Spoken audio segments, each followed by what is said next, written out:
Hey everyone, on this week's episode of the podcast, Sonya and I break down, all of the mistakes that we made when it came to travel and when it came to trying to set up the logistics of how to do it well. The fact is we didn't do it that well at all. We've learned so much about how to do it so much better with the second book.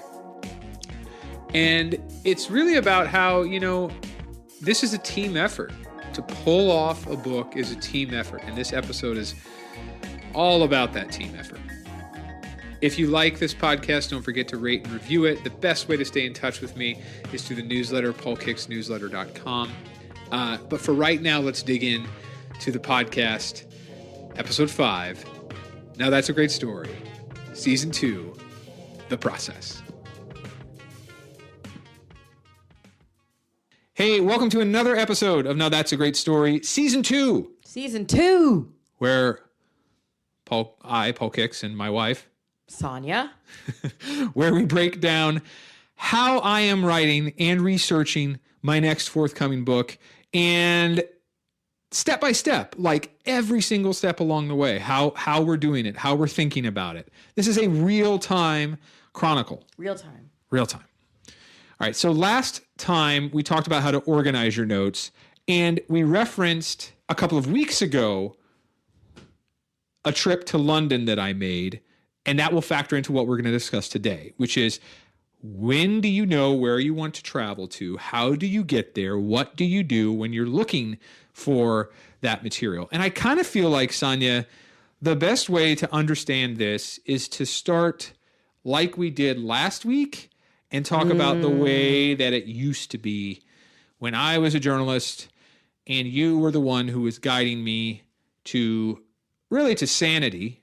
Yes, I think that's an excellent. But specifically to how to because you and I would talk about this all the time. You and I still talk about this all the time. Like, where should I be going? What should I be doing? But back in those magazine feature writing days, they're first a great stepping stone to the sort of book research that I'm doing now. But back in those magazine researching days, there was even a little bit of an evolution there. So like when I was starting out with, and some of this is just based on location. When I was starting out in Dallas, a lot of times it would just be like, I would go to a courthouse, and then if this story was an ongoing one that I needed to capture scenes and see as the story developed, I would spend a lot of time with the subject. All right. No big deal there. That's sort of like stuff as you would expect.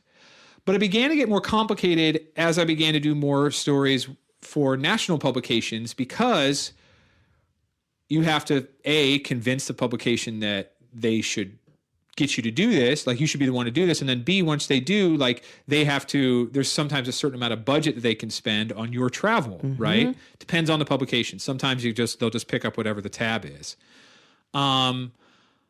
I think a good illustration of how you and I had to use our time wisely and use our money wisely was the story of that jailbreak in Los Angeles. Because, yes, do you know where I'm going here? Maybe. Okay, so I don't know if you remember this, but so basically the broad outline of the story was there was this jailbreak in Orange County, California.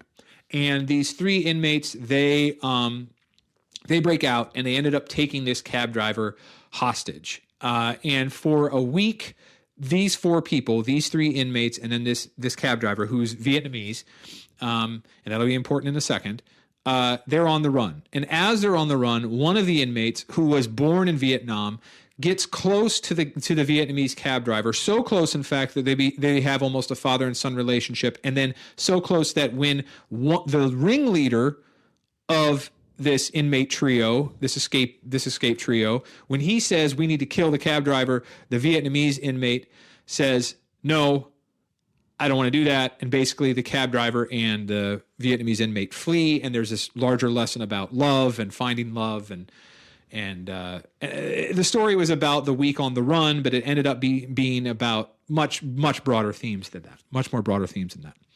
All right, so, but to bring it back to research and thinking about travel, the way that I got in front of that the Vietnamese cab driver was his name is Long Ma, and I said to Mr. Ma, okay, I want to go where you went. He was primarily, they took him to these sort of seedy motels around LA.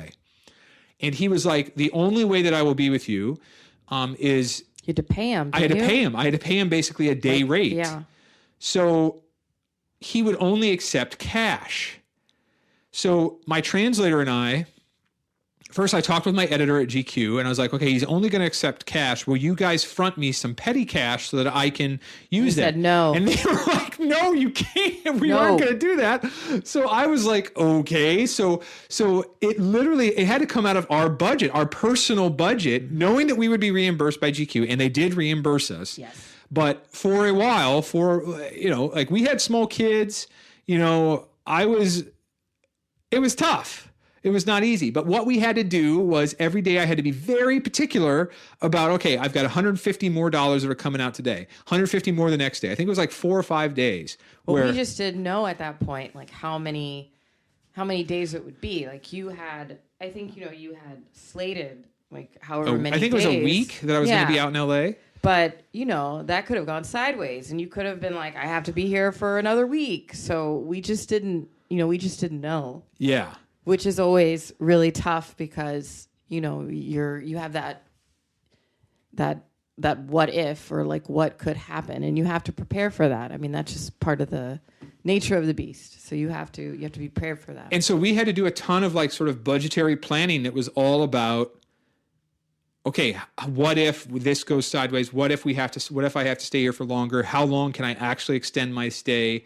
And so I had to be very particular with Long about, okay, I needed to figure out what I was going to get from him every single day. Right. I think we had at least 1 or 2 conversations about how is the best way, what would be the best way to communicate with Long Ma that, okay, today I can't just be driving around. Like I have to figure, each day I have to figure a piece to this puzzle. So the money that I'm spending will yield some kind of tangible result. And it ended up working out really well because what Long did was he would take us, even though it was sort of like psychically difficult for him, he would take us to the motels. And why this was great was because literally at that location, he could remember material. He could remember the incidents better. By that point, it was like probably 6 months after he had been a hostage, effectively. And I tried to be very careful with how we talked about it because I knew it was still difficult for him. But because we were at that location, it was so much better, which is, by the way, something that Robert Caro did all the time in his LBJ series. If he could sit down with people in the location where they talked with LBJ or knew LBJ, he did that with some of LBJ's family members in particular, like going back to the farm, going to wherever it needed to be. The reason that we're telling you this story about LBJ and then the GQ is because that was also like great practice for both the book that I was researching at that time, my first book, and then now looking back on it, the second book that I'm doing now. All right, so let's talk about like book research and how you should go about it because like we kind of hinted at this a couple weeks ago. I don't know that I did this all that well with the first book in the beginning. I think that was a learning process. But one of the things, we chat about this quite a bit is that with your work, you create a lot of scenes. You create a lot of scenes. And what is the best way to accomplish getting those scenes? There's so many scenes in The Saboteur.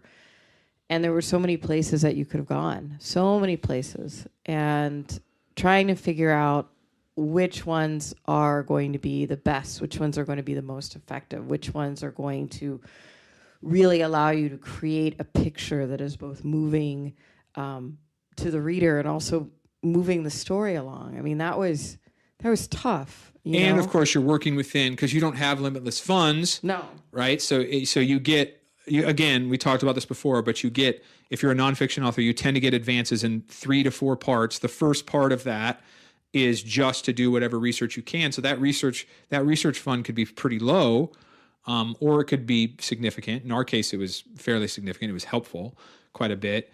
but I went to London right away, and I went to London because I had the good fortune. I thought you went to Paris first. No, I went to London, and the reason I went to London is because, and like maybe this is something we talk about later about like this whole process of what this was like. I had a very strange period where my book was optioned, and because it was optioned by DreamWorks, basically, the people with whom I was working at DreamWorks wanted to see what I was doing on a month by month basis. Oh, I remember that. And so, like, before I was ready to go abroad, knowing that I only had limited funds to do it, before I was ready, DreamWorks executives were basically pressuring me to say, all right, well, let's see some tangible results of what this research is showing. Yes, I remember that now. And so I went to London before I really had a sense of what I needed. And it wasn't all that helpful. Nope, I am wrong. I did go to Paris first. See, I told you. You are right. Of course I'm right. See, this is the You went first. First, and then you went to... I went to go see Robert's daughter. Yes. Which was helpful. She did give me some information, but it was also it was a premature visit for me because I didn't understand everything that I needed to understand about her father. If it were a magazine story, I would not have tried to set up that interview yet with her because I knew she was going to have just a ton of information. No, and I remember the second interview when you went back, right? Yes, I ended up going back. And that was far more helpful, far better, where you guys were up all night and she was going through albums and, you're drinking, and it was just this really incredible... Because I think by that point you knew the story. I had the story, and I knew what it is that I needed from Constance. Her name was Constance. Yes, and so that was very helpful. But I think, I don't know. Like I don't want to say that it was a complete waste. I think psychologically it certainly helped you make that jump from doing a story statewide where you could call someone on the phone and get the information. Like, this was a language barrier. Yep. And it helped us understand, like, okay, we're going to need a translator. We're going to need able to find a translator. We're going to have to find. And how we got that translator might be just worth a very brief aside. Like, her name is Liliana Yankova, the first translator. We love amazing. Liliana. She lives in Paris. She was at the time a graduate student at the American University in Paris. And she had an interest in sort of historical research. So she agreed to come with me. Of course, I paid her for everything that she did. I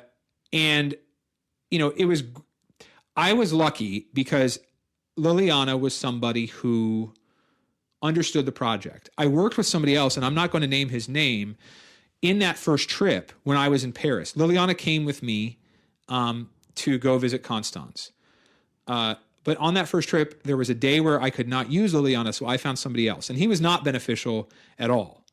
And that was because, like, I just had to find somebody that, like, could speak English and was a journalist. But he had a very particular idea of what he thought I needed. And so as we're going through these initial archives in Paris, I basically wasted like a day and a half of a short trip just trying to get information. And I wish I wouldn't have done that. So, it's all... One of the lessons here when you're thinking about travel is... when should I be going? Not, it's important to know where I should be going, but I almost feel like the when. The when is much more important. Much more important. Much more important. Much more important. It was, that second trip was so much more effective than the first trip. Yes. Okay. So much more. And when you should be going is basically like when you have a sense of the story in general, and when you know that you can do your research, over the internet, but when you know that certain archives are likely to turn up certain bits of information that will be beneficial to you. And then also seeing places, like physically going to places that you're going to be right. Didn't you go to the prison, or didn't you? Yes, I did. I saw Robert was escaped from a prison that had killed. It was a brutal prison overseen by the Nazis. So that whole portion of the book is brilliant. And that portion is one that you often read when you do readings. And the reason, to go back to the when, the reason that trip was so fruitful was because it was, that was the second trip I made. I made a big, massive second trip where I went all over the place. But that second trip, I knew exactly what I needed. And I knew I needed to go to the prison in Auxerre. I Yes. knew that that was central. Yes. And so by that point, you know, you had a much better idea of what you wanted to see. You had a fuller picture of the scenes that you wanted to recreate. And that helped you, you know, being able to be like, okay, I want to go to Auxerre. I want to see this. I need to see where he grew up. I want to see this. I need, you know, by that point you had, even though I don't think you had a very clear, because the narrative changed so much of the process of writing, but you had very, very, you know, clearly in your mind these scenes that you wanted to create. And so the second trip, I think, by and large, was much more fruitful. But those are not the only trips we made, right? So once you know the when, then you have to sort of move on to the where. And let's talk for a minute about the Saboteur before we move on to the current book I'm working on down in Birmingham. The where was tricky with the Saboteur because Robert, I knew I had to make a trip to London, so I made that trip to London. I knew I would need to spend significant time in Paris, so I made that. So I did that. I knew I had to see his family outside Paris. But then there was also like, he went through Spain during the war. Do I need to go to Spain?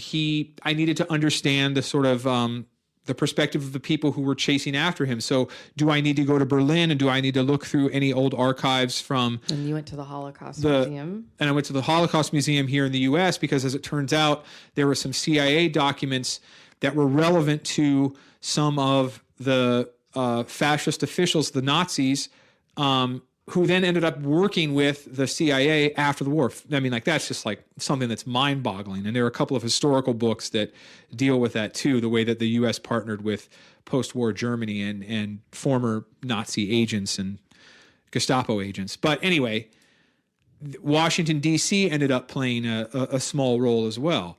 But we didn't, like, again, it's limited funds. So we made a choice. And the choice was, okay, we know we need to go to Paris. We know we need to go to London.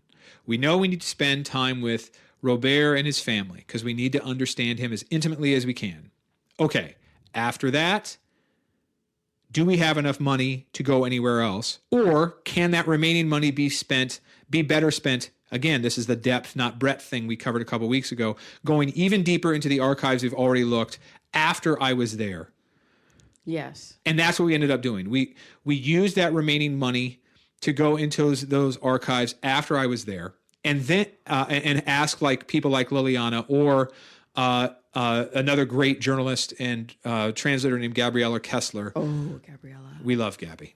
Gabby's amazing. Great.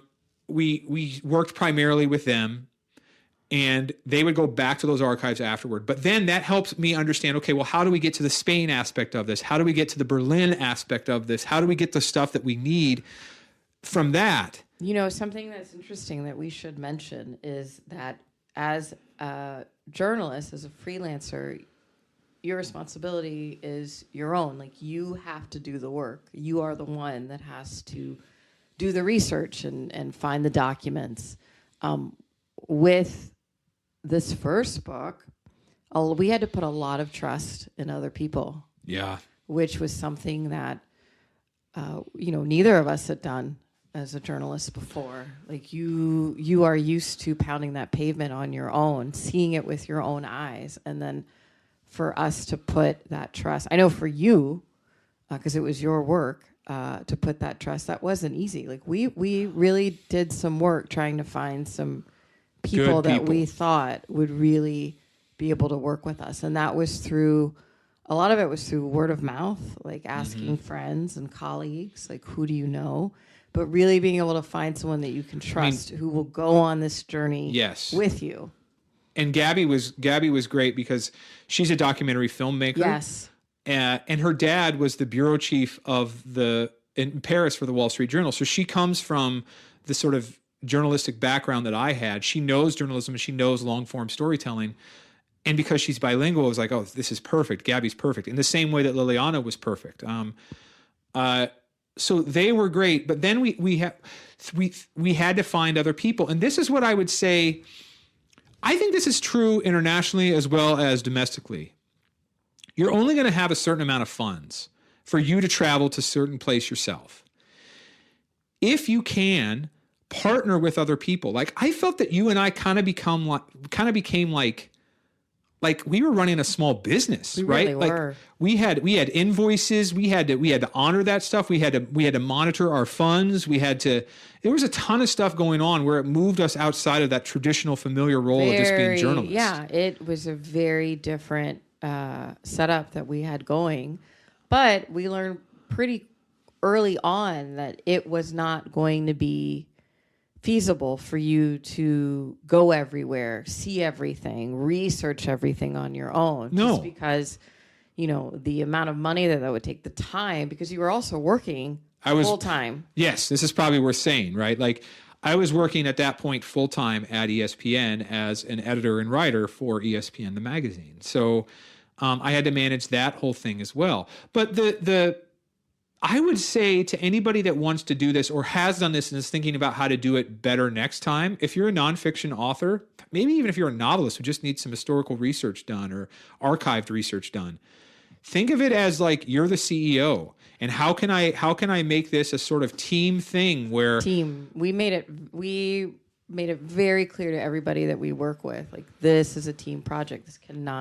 We cannot do this on our own. Without you. It was very much a collaborative effort in that way. And people that were excited about the work that you were doing, made it a much, much better process than it would have been.